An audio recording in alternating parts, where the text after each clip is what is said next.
Today I'm going to show you the herringbone stitch.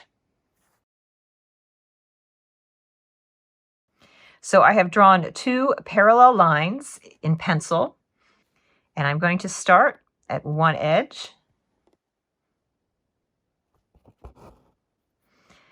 and stitch a diagonal line going from the top line to the bottom line. Then I'm going to come back about halfway, bring my needle up. I'm then going to stitch to the top and then come back again about halfway. It should line up with the bottom.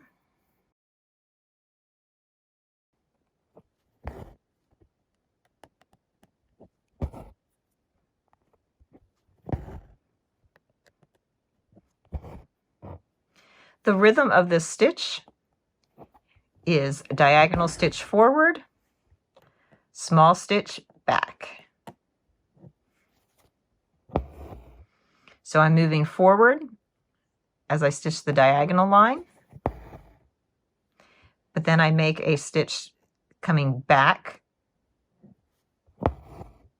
before working again in the diagonal.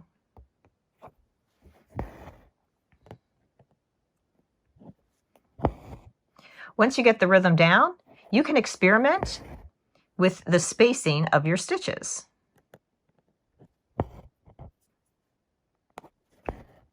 I can make less of a dramatic diagonal, and my stitches will be closer together.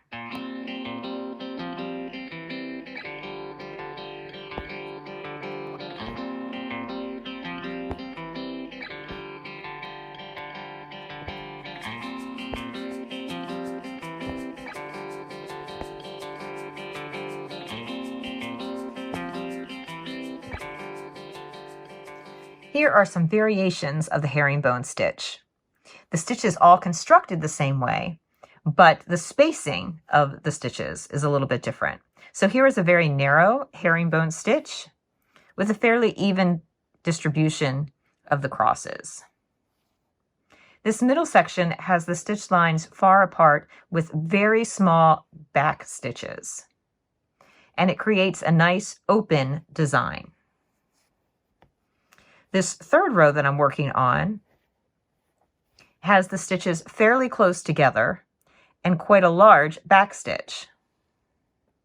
And here's a little trick if you're trying to figure out the angle that your diagonal needs to go on. When you bring the thread to the front,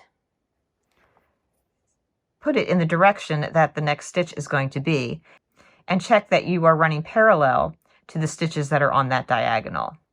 And then just insert your needle where the thread crosses the line. You can see with stitches that are closer together and with a larger back stitch, you get the crossings more in the center of the area rather than towards the edge. So have fun and experiment with the herringbone stitch.